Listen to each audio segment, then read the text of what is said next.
লিফটে চেপেই ব্লগটা স্টার্ট করতে হলো আজকে, কারণ বাড়ি থেকে ব্লগটা স্টার্ট করতে পারিনি, তাই এখানে এসেই ব্লগটা স্টার্ট করলাম। তো গন্তব্যস্থলে প্রায় আমরা পৌঁছে গেছি। এবার দেখো লিফটের দরজা খুলে যাবে। হ্যাঁ, আমরা এসেছি আজকে রিসেপশন একটা পার্টিতে, সেখানেই যাওয়া হচ্ছে।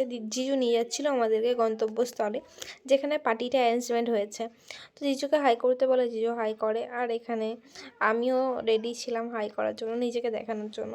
আর এখানে ইলোনি ঝিলোনি মানে তনু আর বুঞ্জি যাচ্ছিলো একসাথে হাত ধরে, আর পেছনে যাচ্ছিলো মারা সবাই। তো গন্তব্যস্থলে পৌঁছে দেখি এরকম একটা গেট করা হয়েছে, খুব সুন্দর। আর ভেন্যুটা খুব সুন্দর দেখতে ছিল, আর খুব সুন্দর অ্যারেঞ্জমেন্ট করা হয়েছে। তো তারপরে পকোড়া অ্যান্ড কফি খেয়ে মুডটা একটু চেঞ্জ করলাম। প্রায় 3 থেকে 4 কাপ কফি এখানে এসেও খেয়েছি। এখানে মা কি বলছিল আমি ঠিক মনে নেই আমার। আর এখানে একে একে সবাই এসে বসতে লেগে যায়। এই পুচকিটা তনুকে কি বলছিল কি জানি। তো তারপরে আমি আয়নাতে একটু গিয়েছি নিজেকে দেখবো বলে, পেছন পেছন বাবাও চলে গেছে আমি কি করছি দেখার জন্য।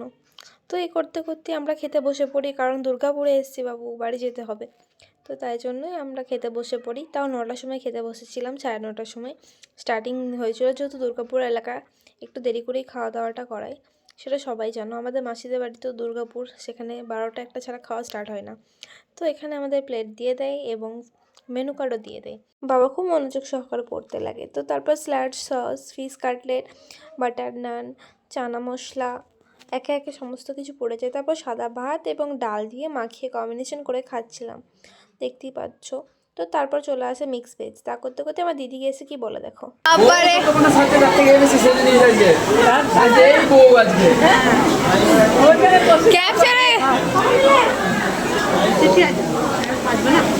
বলবো মনে হলো কিছু না, তা কিছু ভালো কিছুই বলো।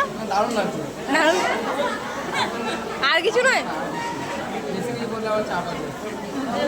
তারপরে চলে আসে ফিচের একটা আইটেম যেটা আমি খাইনি। তো তারপরে চাটনি, পাঁপড়, সন্দেশ, মিষ্টি মানে রসগোল্লা চলে আসে। খেয়ে নিয়ে আমরা বেরিয়ে যাই বাড়ির উদ্দেশ্যে, কারণ অনেকটা ডিস্টেন্স আমাদেরকে যেতে হবে।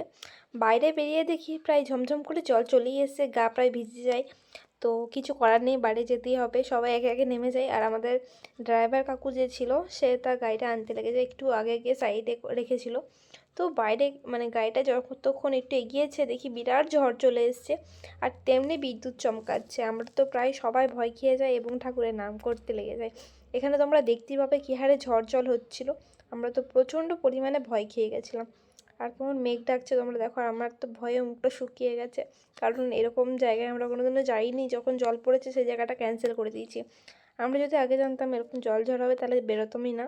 তো দেখতেই পাচ্ছ কী হারে জল পড়ছে, গাড়ির কাচ প্রায় ভেজে যাচ্ছে। আর এইভাবে কাকুটা আস্তে আস্তে নিয়ে যাচ্ছে, কিছু করার নেই। মেঘ ডাকছে তখন স্লো করে নিচ্ছে, কিছু করার নেই। দেখো অনেকে গাড়ি দাঁড় করিয়ে কোনো একটা ভালো জায়গায় দাঁড়িয়ে গেছে, কিন্তু আমরা দাঁড়াইনি।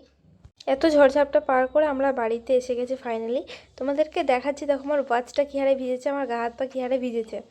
তো আমার শাড়ি তো পুরো ভিজে গেছে দেখো, যেহেতু নেটের শাড়ি সেরকম বুঝতে পারবে না, মাথাটা দেখাচ্ছিলাম, পুরো ভিজে গেছি আমরা।